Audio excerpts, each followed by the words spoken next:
Bab 3111 Membunuh Dewa Sejati. Mo Feiyan dalam kondisi menyedihkan dan bergegas menghampiri saat dia melihat Ye Bufan. Kakak Chu, selamatkan aku. Ye Bufan tidak punya pilihan lain selain melindunginya di belakangnya lagi, dan menebas buaya haus darah itu dengan pedang abadi di tangannya. Benda ini awalnya sangat kuat, tetapi sekarang jelas terluka parah dan kekuatan tempurnya telah sangat berkurang. Selain itu, Ye Bufan memiliki kemampuan luar biasa untuk membunuh di semua level, dan kekuatannya cukup untuk menyapu puncak dewa sejati.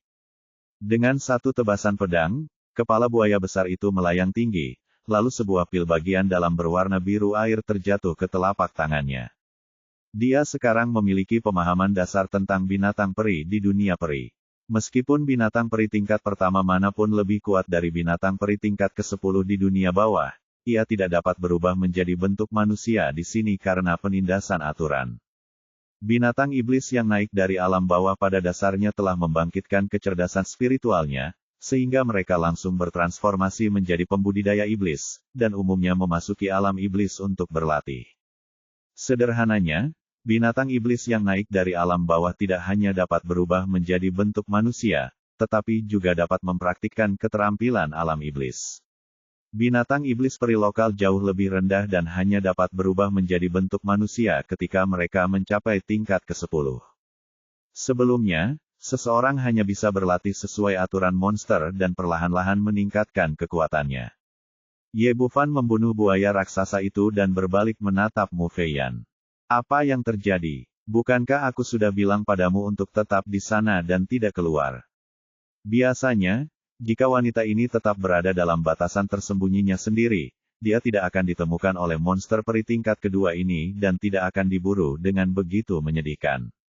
Mo Feiyan menyilangkan lengannya di dada untuk menghalangi bukit-bukit bergelombang dan hamparan kulit putih yang luas. Dia menggigit bibir merahnya, menundukkan kepalanya, dan berbisik, "Yah, aku hanya ingin mengganti pakaianku. Pakaian yang kau berikan padaku sebelumnya terlalu jelek." Dengan baik, Ye Bufan terdiam beberapa saat. Tampaknya tidak peduli apakah mereka wanita dari dunia bawah atau peri dari dunia peri, mereka semua adalah wanita. Mereka semua memiliki satu kesamaan, mereka sangat mementingkan penampilan mereka. Tapi kalau mau ganti baju, nggak perlu lari-lari keluar. Ngapain lari jauh-jauh? Mo Feiyan berkata dengan canggung, "Aku takut kamu akan melihatku di sana." Ye Bufan bingung. Apakah dia takut dia akan mengintip? Yang terpenting pakaian sebelumnya itu saya yang memberikan, baik bagian depan maupun belakang, semua yang seharusnya saya lihat sudah saya lihat. Wanita harus berlari sejauh itu hanya untuk berganti pakaian. Pikiran mereka sungguh tidak masuk akal. Sekarang aku melihat pakaianku yang compang camping lagi. Baiklah, tidak ada yang serius kok. Yang sudah berlalu biarlah berlalu. Ganti pakaianmu sekarang dan ayo kita pergi dari sini. Setelah berkata demikian, Ye Bufan berbalik dan memintanya untuk mengganti pakaiannya. Namun setelah menunggu beberapa saat, tidak terdengar suara pakaian berganti di belakangnya. Sebaliknya, Mo Feiyan berkata dengan takut-takut, Saudara Chu, bisakah Anda memberi saya sepotong pakaian lagi?" Ye Bufan berbalik, sedikit terkejut, "Tidakkah menurutmu pakaianku jelek?" Pipi Mo Feiyan memerah, dan dia berkata dengan malu-malu, "Sedikit, tapi aku tidak punya pakaian lagi. Aku sangat terburu-buru keluar kali ini sehingga aku hanya membawa satu potong pakaian." Baiklah, saat Ye Bufan berbicara, dia mengeluarkan jubah lain dan melemparkannya. Semua pakaian ini telah dirampas dari orang lain sebelumnya. Karena masih ada banyak ruang, dia hanya menaruhnya di dalam ring. Mo Feiyan mengambil pakaian itu dan memakainya sendiri.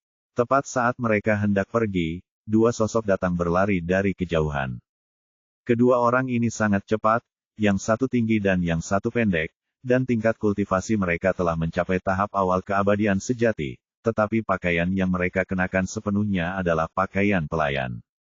Ye Bufan sedikit mengernyit. Dia tidak menganggap serius tingkat kultivasi pihak lain, tetapi fakta bahwa dia dapat menggunakan makhluk abadi sejati sebagai pelayan menunjukkan betapa tinggi status tuannya. Meskipun mereka hanya pelayan, keduanya memiliki ekspresi bangga di wajah mereka. Mula-mula ia melirik bangkai buaya raksasa yang mengapung di lumpur, kemudian pandangannya tertuju pada Ye Bufan dan lelaki lainnya.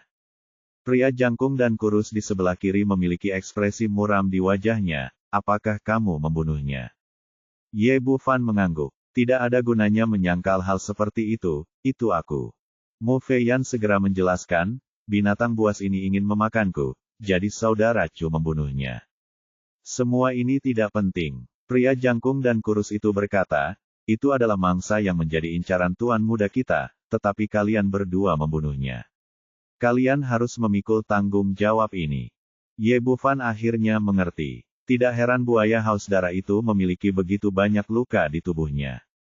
Ternyata buaya itu pernah diburu sebelumnya, tetapi berhasil melarikan diri dan akhirnya mati di tangannya. Mu Feiyan dipenuhi dengan kemarahan, ini adalah monster peri dari rawa jatuh abadi, bukan hewan peliharaanmu. Lagi pula, dialah yang menyerangku pertama kali, jadi bukankah wajar kalau aku membunuhnya? Mengapa harus bertanggung jawab? Petik 2. Pria pendek itu melengkungkan bibirnya dengan ekspresi meremehkan. Tidak ada gunanya bicara lagi. Lagi pula, kaulah yang membunuh mangsa tuan muda kita. Ye Bufan dapat melihat bahwa kedua orang ini biasanya sombong, dan mereka mungkin berpikir bahwa tuan di belakang mereka bukanlah orang yang berakal sehat. Katakan padaku, aku akan membunuhmu, apa yang akan kau lakukan? Pria jangkung itu tersenyum dingin, kau harus mati karena telah merusak suasana hati tuan muda kita.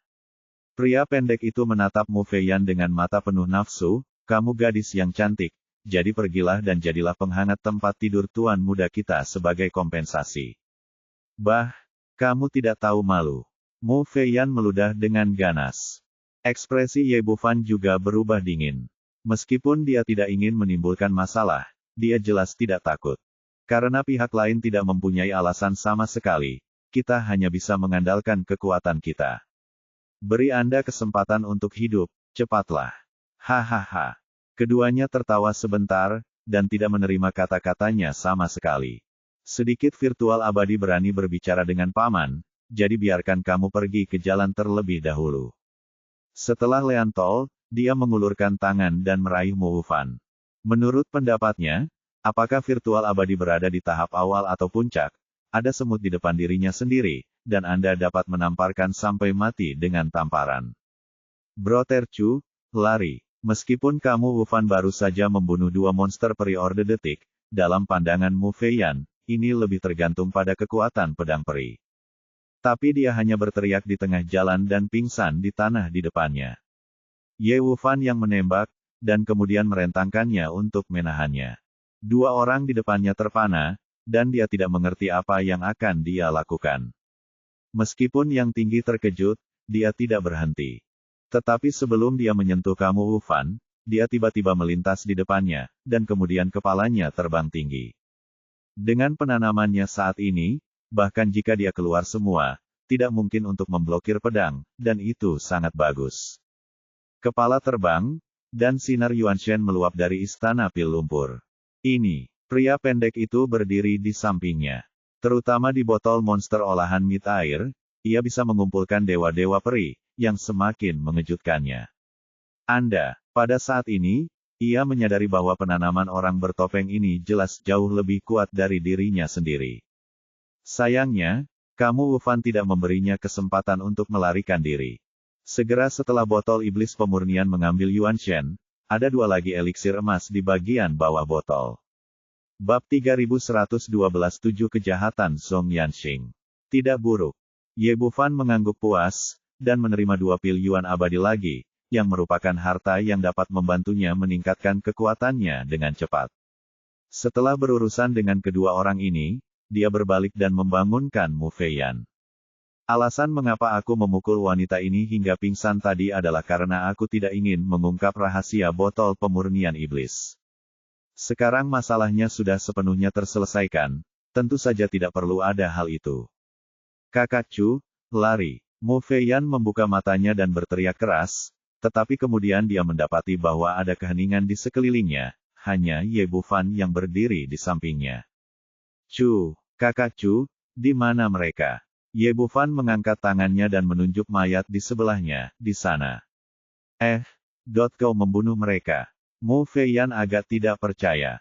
Bagaimanapun, mereka adalah makhluk abadi sejati, dan ada dua dari mereka.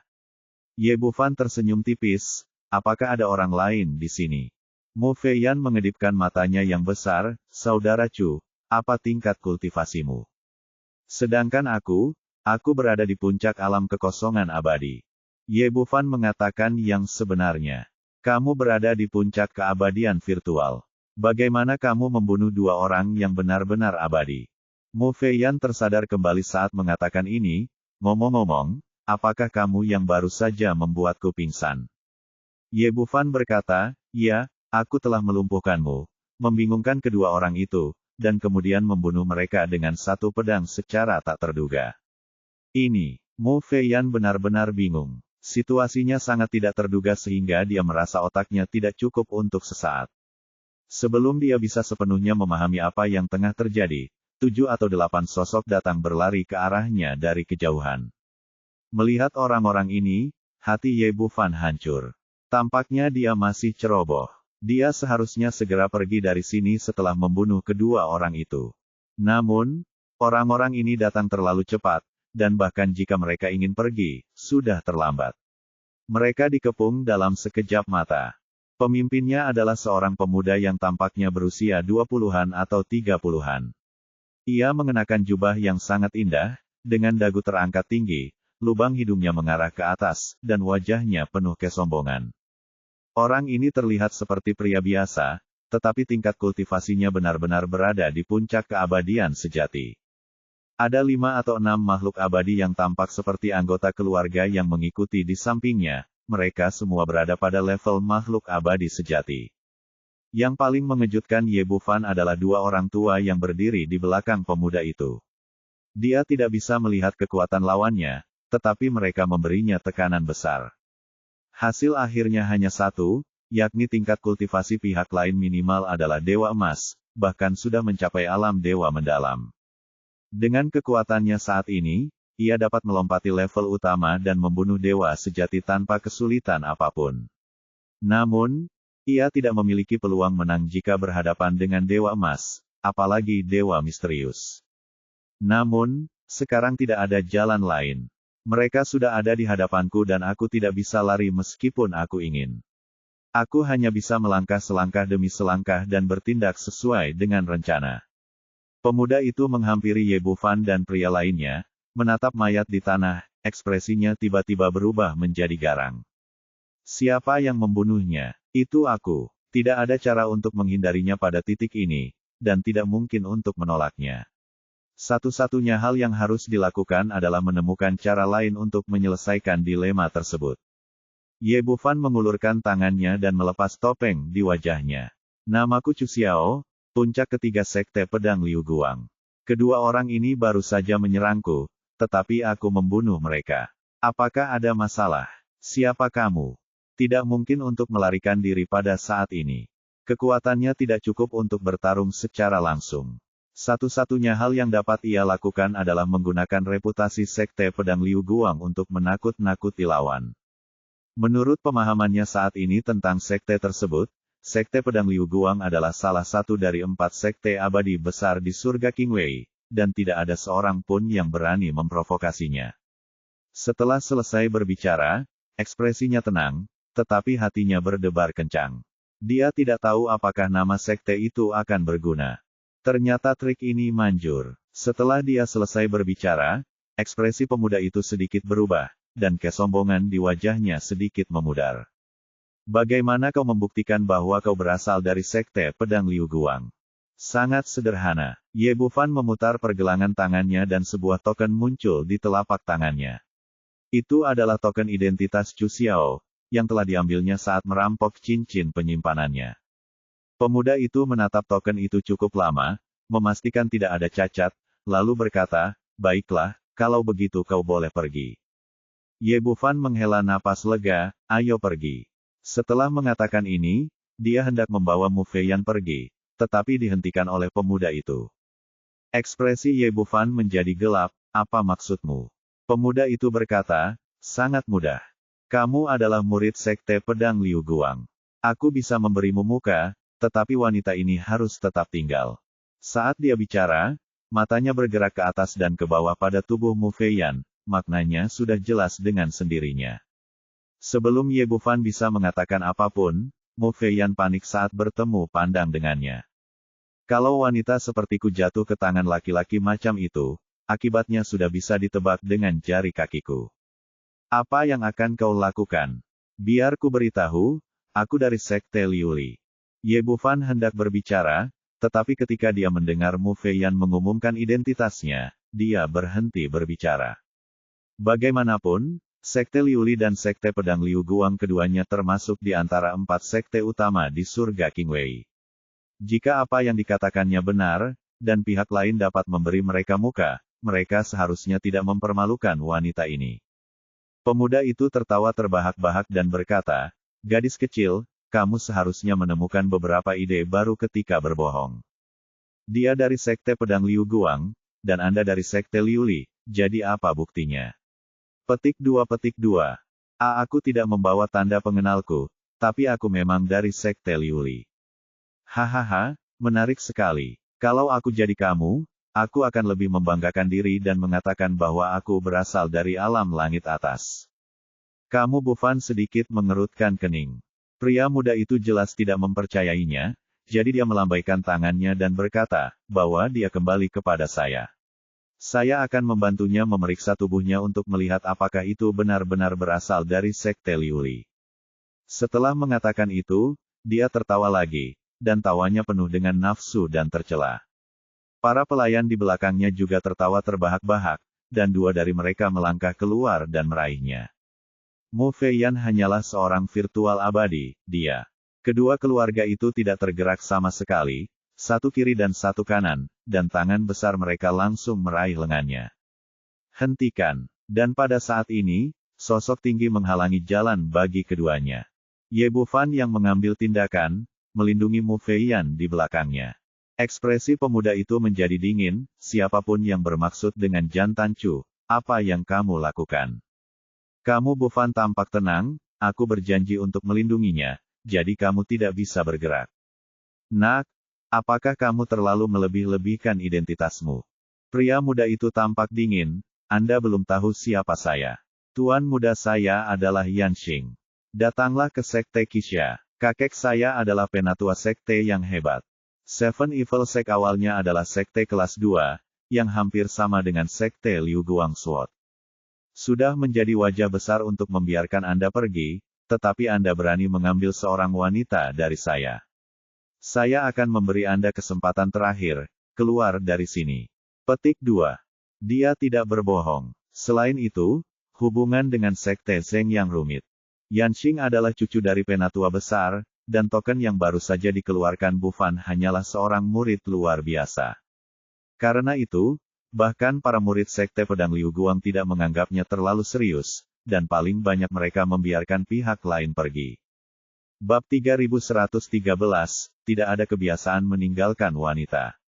Kakak Chu, Mu Feiyan tampak bingung dan menyedihkan, dan tidak tahu harus berkata apa untuk sesaat. Jauh di lubuk hatinya, dia tentu berharap agar pria ini dapat menyelamatkannya, tetapi dia juga dapat melihat bahwa pihak lain terlalu kuat dan jauh melampaui apa yang dapat dilawan Ye Bufan. Biasanya, kekuatan dihormati di dunia peri, dan setiap peri itu egois. Tidak ada yang mau mengorbankan diri mereka sendiri ketika mereka tahu mereka tidak bisa menang. Lagi pula, kedua orang itu baru bertemu beberapa jam saja dan hanya sekadar kenalan saja, bahkan tidak akrab satu sama lain. Yan Qing yakin bahwa Ye Bufan pasti akan mengalah, dan dia juga berpikir demikian, dan dia tidak akan mengeluh. Bagaimanapun, ini adalah pilihan yang wajar bagi seseorang. Hasilnya sungguh di luar dugaan semua orang. Ye Bufan tidak berniat mengalah, tetapi malah terlihat bertekad. Aku berjanji untuk melindunginya, dan aku tidak akan mengingkari janjiku. Mu Feiyan tertegun sejenak, dengan emosi campur aduk di matanya. Dia punya tujuan tersendiri dalam memberikan hadiah sebesar itu, tetapi dia tidak menyangka pihak lain akan begitu setia pada janjinya. Ini benar-benar di luar dugaannya. Sekilas niat membunuh terpancar di mata Yanxing, kamu sendiri yang mencari kematian, jadi kamu tidak bisa menyalahkanku. Jangan katakan bahwa kau hanyalah murid luar biasa. Bahkan jika kau adalah murid pribadi sang guru, ini adalah rawa pembunuh abadi. Aku akan membunuhmu tanpa diketahui siapapun. Tidak seorang pun akan tahu. Petik 2. Setelah berkata demikian, dia melambaikan tangannya dan berkata, bunuh dia untukku. Secara umum, tidak ada seorang pun yang ingin menjadi musuh sekte papan atas seperti sekte pedang Liu Guang, tetapi lain halnya jika hal itu dapat dilakukan tanpa diketahui siapapun. Tuan, serahkan saja padaku. Di belakangnya, seorang pelayan jangkung melangkah keluar. Ternyata dia telah mencapai tahap tengah True Immortal. Orang ini ingin memberikan kontribusi, jadi dia mengambil inisiatif dan menamparkan wajah Ye Bufan. Secara umum, seorang dewa sejati memiliki keunggulan yang sangat besar dibandingkan dengan dewa virtual. Selain itu, dia hanya berada di tahap tengah dewa sejati, jadi wajar saja dia tidak akan menganggap serius orang di depannya. Tetapi saat dia baru saja menamparnya, sebuah tangan besar tiba-tiba mencengkeram lehernya dan seluruh energi abadi di tubuhnya berhenti mengalir. Ye Bufan mengejutkan pelayan itu dan menaklukkannya dengan satu gerakan.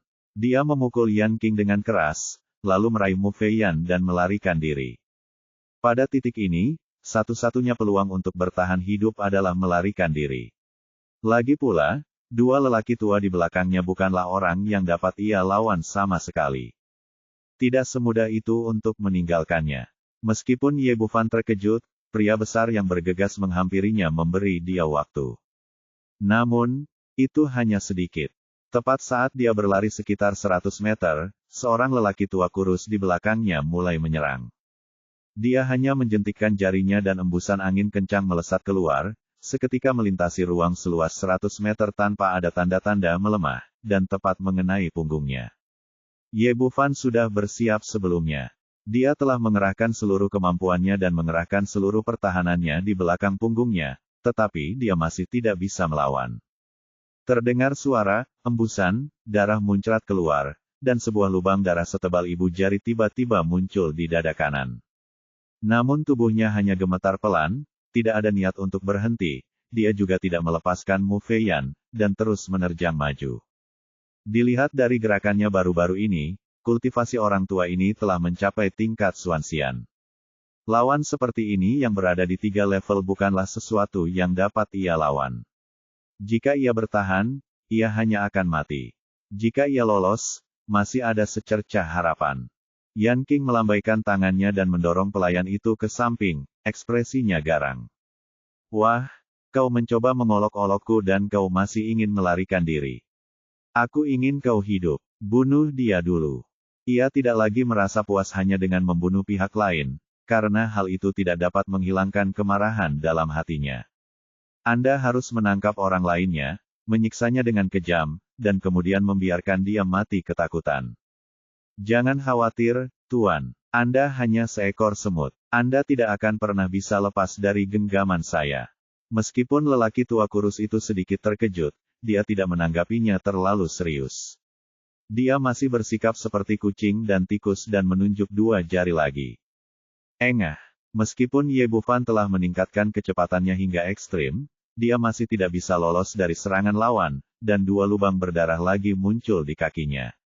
Dia terhuyung, tetapi tidak berhenti dan terus berlari dengan putus asa. Mu Feiyan melihat segalanya, dan emosi yang kompleks melintas di matanya. Tidak diragukan lagi bahwa Ye Bufan sekarang terluka parah. Jika dia meninggalkannya atau menyerahkan dirinya langsung kepada Yan Qing, dia mungkin bisa menyelamatkan hidupnya. Tetapi sekarang pun pihak lain tidak ada niatan untuk menyerah dan masih terus berlari menyelamatkan diri. Kedua orang itu baru saja bertemu sebentar, dan mereka melindunginya dengan sangat keras hanya demi sebuah janji. Ini benar-benar di luar pemahamannya. Kakak Chu, kenapa kau tidak turunkan saja aku? Diam. Ye Bufan tidak punya waktu untuk bicara omong kosong. Dia berteriak keras dan terus berlari dengan liar. Meskipun dimarahi, Mu Feiyan tidak merasakan dendam sedikit pun di hatinya. Sebaliknya, dia merasa hangat dan memiliki rasa bahagia yang belum pernah terjadi sebelumnya. Melihat ekspresi tegas pria itu, kabut muncul di matanya. Selama bertahun-tahun, Saya telah melihat beberapa orang terobsesi dengan penampilan mereka, dan yang lain menjilat status mereka, tetapi perlindungan tanpa pamrih semacam ini jelas merupakan pertama kali saya mengalaminya. Hahaha, lari yuk, kita lihat kamu bisa lari kemana. Melihatnya terluka satu demi satu, Yan Qing dengan ekspresi kegembiraan yang dahsyat, mengejarnya bersama anak buahnya. Pada saat yang sama, lelaki tua lain berjanggut hitam di belakangnya melayangkan pukulan, dan kekuatan dahsyat itu menghantam punggung Ye Bufan dengan keras. Meskipun jaraknya 100 meter, itu masih seperti lautan kekuatan yang luar biasa. Engah, Ye Bufan menderita cedera parah di bawah satu pukulan, dan organ-organ internalnya seperti api. Cedera hanya dalam beberapa napas menyebabkan kekuatannya jatuh dan kecepatannya melambat. Brother Chu, kamu baik-baik saja. Mo Feiyan dengan panik menyeka darah di sudut mulutnya, tetapi semakin dia menyeka, tidak ada tanda-tanda berhenti. Brother Chu, kenapa kamu tidak pergi sendiri? Mereka tidak akan mengejarmu jika aku tidak memilikiku. Tidak mungkin, aku belum meninggalkan kebiasaan melarikan diri sendirian. Meskipun dia terluka satu demi satu, kamu Bufan tidak takut sama sekali, dan lampu tajam menyala di matanya. Hahaha, aku tidak melihat bahwa otakmu benar-benar sakit. Mendengar kata-katanya, Yan Qing tertawa terbahak-bahak, matanya penuh dengan lelucon, gadis ini akan membuat reservasi hari ini. Saya pikir apa yang akan Anda hentikan. Dia tidak terburu-buru untuk melakukannya, dan sepertinya menikmati permainan kucing dan tikus ini. Kamu Bufan mengabaikannya, tetapi menatap Mo Feiyan dengan ekspresi gugup. Jangan khawatir, karena aku bilang aku akan melindungi pikiranmu, aku tidak akan kehilangan kata-kataku. Setelah mengatakan itu, seorang jimat emas tiba-tiba muncul di tangannya.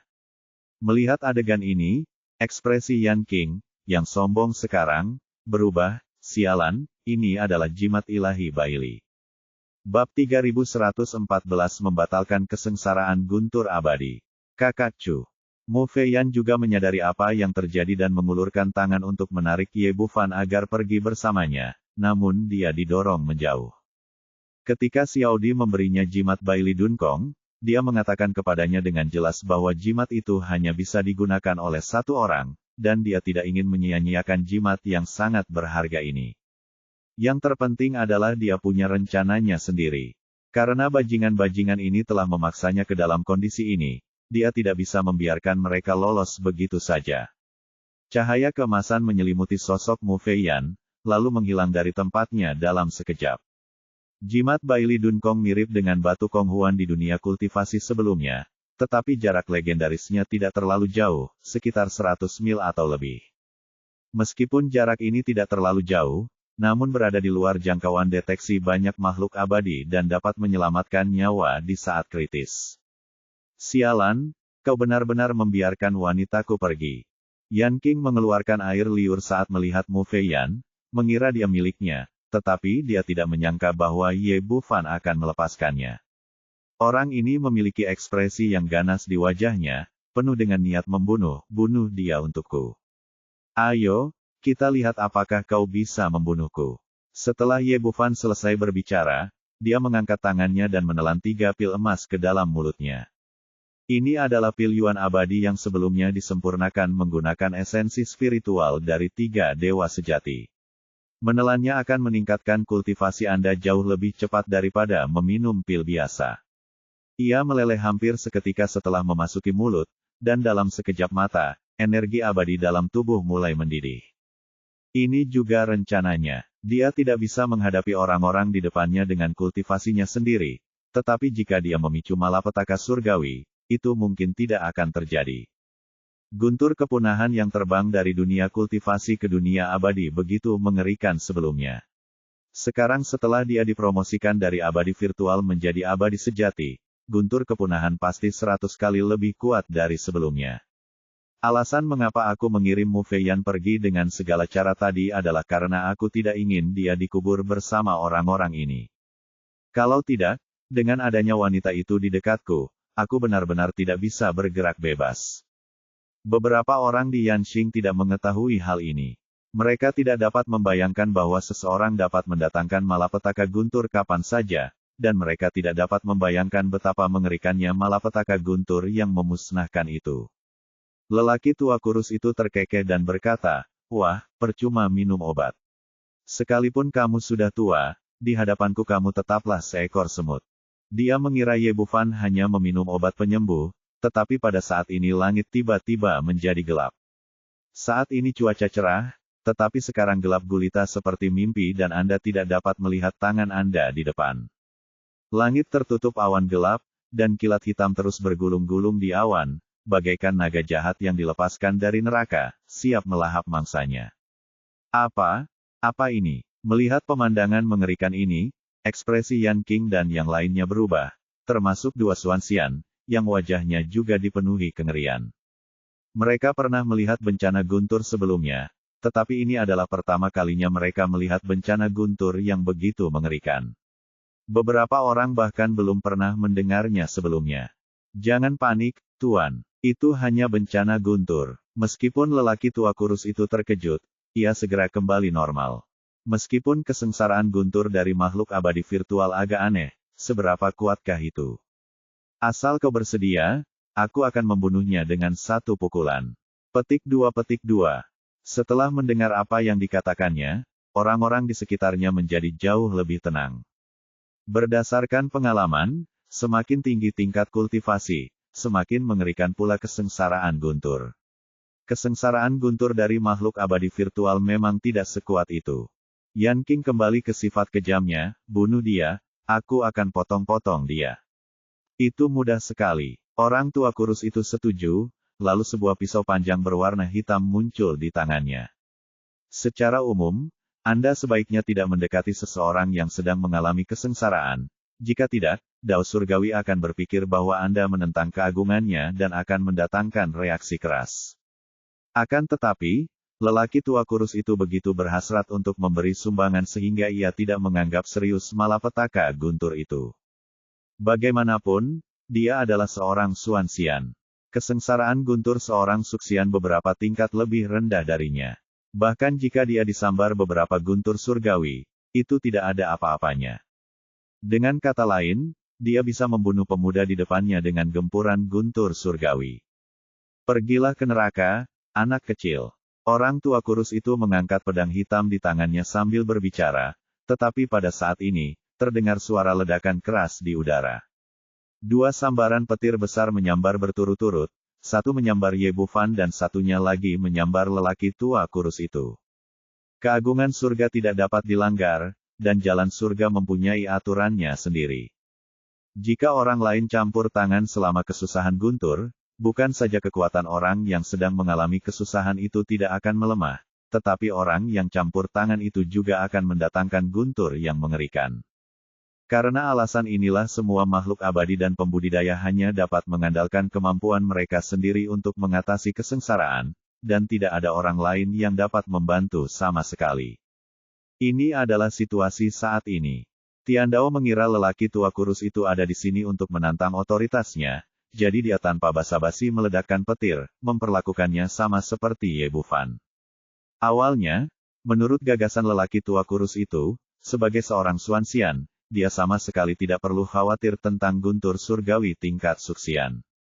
Namun saat kekuatan guntur mencapai kepalanya, ekspresinya langsung berubah. Apakah ini masih merupakan kesengsaraan guntur pada tingkat keabadian virtual? Bagaimana bisa ada kekuatan guntur yang demikian dahsyat? Tekanan yang sangat besar itu membuatnya gemetar dari lubuk hatinya. Nafas kepunahan membuat jiwanya bergetar. Tidak mungkin, ini benar-benar tidak mungkin. Lelaki tua kurus itu tampak tidak percaya. Ketika ia melakukan lompatan dari Golden Immortal ke Mysterious Immortal, kesengsaraan surgawi yang dialaminya tidak sekuat guntur di hadapannya. Percaya atau tidak, guntur hitam itu sudah berada di atas kepalanya. Saat ini, dia tidak berani lagi menyerang Ye Bufan. Dia dengan cepat mengayunkan pedang hitam di tangannya untuk menghadapi kekuatan guntur di udara. Yan Qing dan yang lainnya juga merasa ada sesuatu yang salah. Bahkan jika mereka tidak mendekat, mereka bisa merasakan kekuatan kehancuran yang kuat. Pedang hitam panjang pria tua yang kurus menyentuh guntur di udara, membuat suara bergemuruh yang keras. Meskipun dia nyaris tidak mengambil alih guntur pertama, pedang panjang hitam telah benar-benar berubah menjadi bubuk, dan pada saat yang sama, panah darah disemprotkan dari mulutnya. Bagaimana bisa? Wajah lelaki tua itu dipenuhi dengan kaget. Apa yang lebih menakutkan adalah bahwa ini hanya awal. Akhirnya, dia menyadari masalah lain. Dia menoleh untuk melihat, tetapi melihat kamu Bufan berdiri di sana dengan tenang, menatapnya dengan bercanda. Ini tidak mungkin. Dia merasakannya dengan jelas sekarang, dan dua petir dijatuhkan total, satu dipatahkan sendiri, dan yang lainnya dipukul pada pemuda itu. Meskipun saya mengambilnya, itu sangat mahal. Tetapi pihak lain sepertinya baik-baik saja, seolah-olah dia tidak punya pengalaman. Kamu Bufan tersenyum padanya, orang tua, bukankah kamu akan membunuhku? Ayo. Pada saat ini, dia sudah dipenuhi dengan sukacita. Pria tua yang kurus itu sangat marah sehingga matanya memerciki api, dan dia ingin menamparkan pemuda itu sampai mati, tetapi Thunder berguling di udara lagi, dan dia melihat Thunder kedua bertiup. Pada saat ini, dia tidak peduli lagi. Sangat disayangkan bahwa dia lupa bahwa selama dia terlibat dalam dao surgawi, itu seperti melewati kesengsaraan, tidak pernah berakhir. Guntur meraung, 4 guntur tebal dan cahaya meniup ke bawah, 2 meledak di Ye Bufan, dan 2 meledak pada lelaki tua yang kurus itu. Bab 3115 Ayo bermain bersama kami. Sialan, kok bisa secepat ini? Lelaki tua kurus itu mengumpat dengan keras. Kesengsaraan guntur ini tidak hanya luar biasa kuat, tetapi juga memiliki interval yang sangat pendek, jauh lebih pendek dari kesengsaraan guntur abadi emas sebelumnya. Dalam waktu singkat, malapetaka guntur yang kedua telah tiba. Tidak mungkin untuk melarikan diri, jadi dia tidak punya pilihan selain membalik pergelangan tangannya dan tombak lain muncul di telapak tangannya. Namun, sebelum dia sempat menyerang guntur, cahaya dingin tiba-tiba melintas di depan matanya, dan dia melihat pedang ajaib di tangan Ye Bufan. Cahaya pedang yang tajam itu menembus langit dan menebas ke arahnya. Ini, lelaki tua kurus itu benar-benar bingung. Mengapa pihak lain tidak menghadapi 2 petir di atas kepalanya, tetapi malah menyerangnya? Apakah dia tidak takut mati? Dengan kekuatan Ye Bufan, dalam keadaan normal, bahkan sehelai rambutnya pun tidak akan terluka, dan itu tidak akan menimbulkan ancaman sama sekali. Namun sekarang berbeda. Ada 2 petir hitam di atas kepalanya, dan salah satu dari petir itu dapat merenggut nyawanya. Dalam situasi ini, dia tidak peduli dengan cahaya pedang yang datang ke arahnya, dan hanya bisa menghadapi kesengsaraan guntur dengan seluruh kekuatannya. Tombak itu menusuk ke udara dan kembali berubah menjadi serbuk besi di angkasa di tengah gemuruh guntur. Kali ini petir itu jauh lebih kuat dari sebelumnya. Ia tersambar petir dan terpental puluhan meter, seluruh tubuhnya terbakar. Darah menyembur keluar seperti air, dan sebagian besar nyawa melayang. Namun sebelum dia jatuh ke tanah, cahaya pedang sudah ada di depannya. Tidak, lelaki tua kurus itu mengeluarkan suara geraman yang tidak rela. Sebelumnya, ia tidak pernah menyangka bahwa suatu hari ia akan mati di tangan seorang yang abadi, tetapi sekarang hal itu terjadi. Baru saja energi abadinya telah terkuras habis dan dia terluka parah.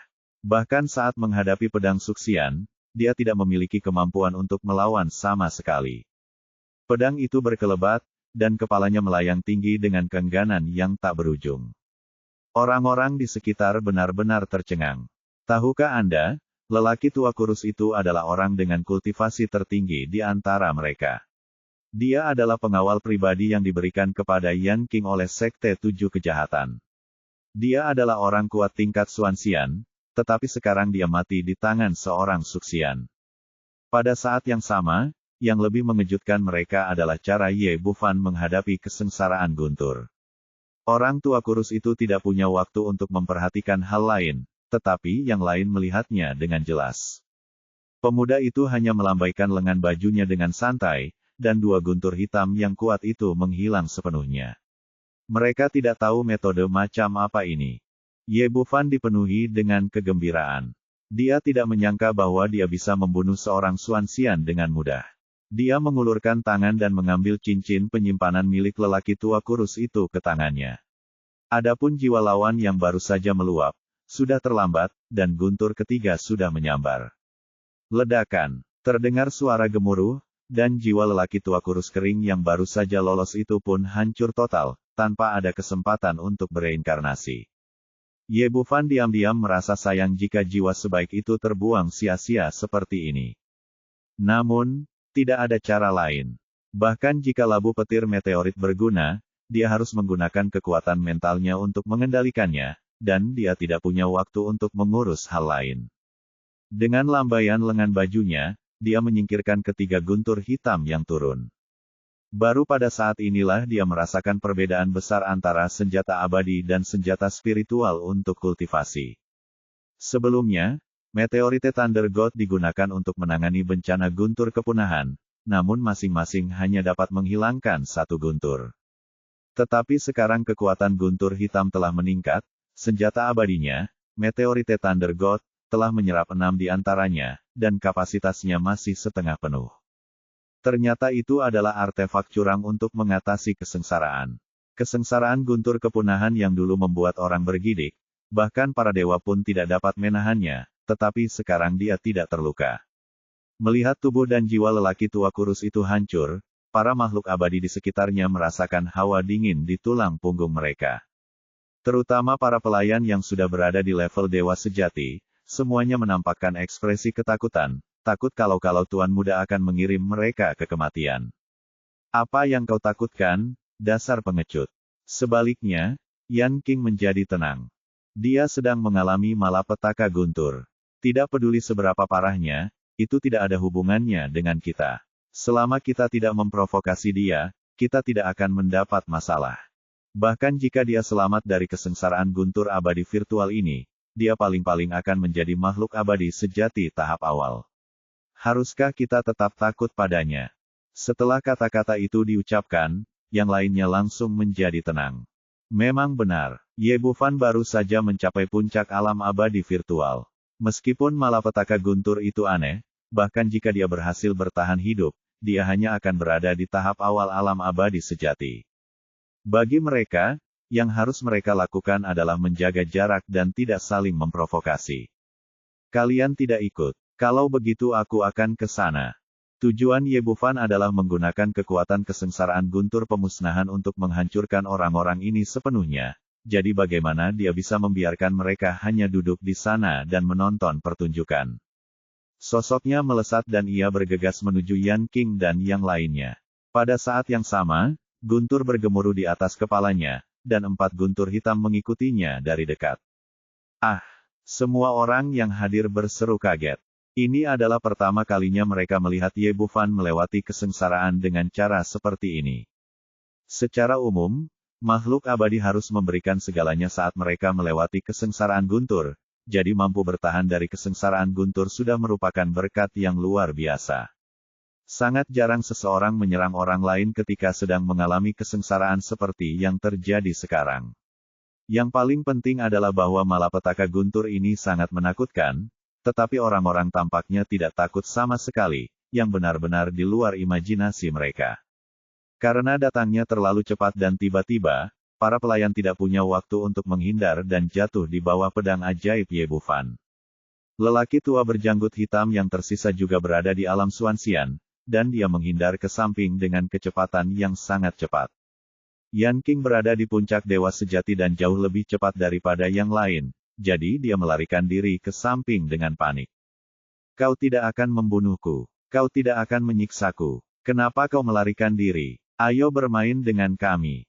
Bahasa Indonesia, Ye Bufan tidak berniat berhenti, dan mengikuti dari dekat, menyerang Yan King lagi. Maka, terjadilah adegan aneh di rawa jatuhnya dewa, dengan seorang dewa sejati yang sedang berada di puncak kekuatannya melarikan diri dengan gila-gilaan di depan dan seorang dewa maya mengejarnya tanpa henti di belakang. Terdengar gemuruh guntur di atas kepala, dan guntur kepunahan hitam terus-menerus menyambar. Yan King merasa sangat frustrasi. Dia jelas dikejar oleh makhluk abadi virtual, tetapi dia tidak berani melawan. Bagaimanapun, nasib lelaki tua kurus itu ada di sana. Begitu dia menyerang orang yang sedang mengalami kesengsaraan, itu sama saja dengan memprovokasi kesengsaraan surgawi, dan dia akan menjadi sasaran serangan gila dari kesengsaraan guntur. Ye Bufan sedang menyempurnakan pil esensi abadi, dan esensi abadi dalam tubuhnya tumbuh dengan cepat. Dia semakin dekat dan dekat dengan alam keabadian sejati sedikit demi sedikit, dan kekuatannya terus meningkat. Awalnya, dia bisa saja membunuh seorang dewa sejati puncak dengan melewati level-level tertentu, tetapi sekarang Yan Qing bukan tandingannya, dan jarak di antara keduanya pun makin dekat. Merasakan kekuatan guntur hitam di atas kepalanya, Yan Qing merasakan untuk pertama kalinya bahwa ia begitu dekat dengan kematian. Pada titik ini, dia tidak lagi punya keberanian untuk melanjutkan dan hanya bisa menundukkan kepala dan mengakui kekalahan. Tuan Chu, jika Anda membiarkan saya pergi, dendam kita akan terhapus. Ye Bufan berkata, tadi kau mengejarku begitu lama, membuatku menyia-nyiakan jimat pelarian 100 mil, dan kau bilang semuanya sudah dihapuskan. Tapi ternyata tidak semudah itu. Yan Qing melihat sekelilingnya dan mendapati lelaki tua berjanggut hitam itu sudah bersembunyi jauh, dan tidak bisa diandalkan sama sekali. Pada akhirnya, dia hanya bisa menggunakan dukungannya sendiri, dengan harapan dapat mengintimidasi pihak lain. Nak, jika kau berani membunuhku, kakekku tidak akan membiarkanmu pergi, dan Sekte 7 Kejahatan tidak akan membiarkanmu pergi. Apakah kamu pikir aku takut? Ye Bufan berkata dengan nada bercanda, kamu baru saja memberitahuku bahwa ini adalah rawa jatuh abadi. Bahkan jika aku membunuhmu, tidak ada seorang pun di luar sana yang akan mengetahuinya. Anda, melihat pihak lain semakin dekat dan dekat, Yan Qing berkata tanpa daya, katakan padaku, apa yang harus kamu lakukan untuk melepaskanku?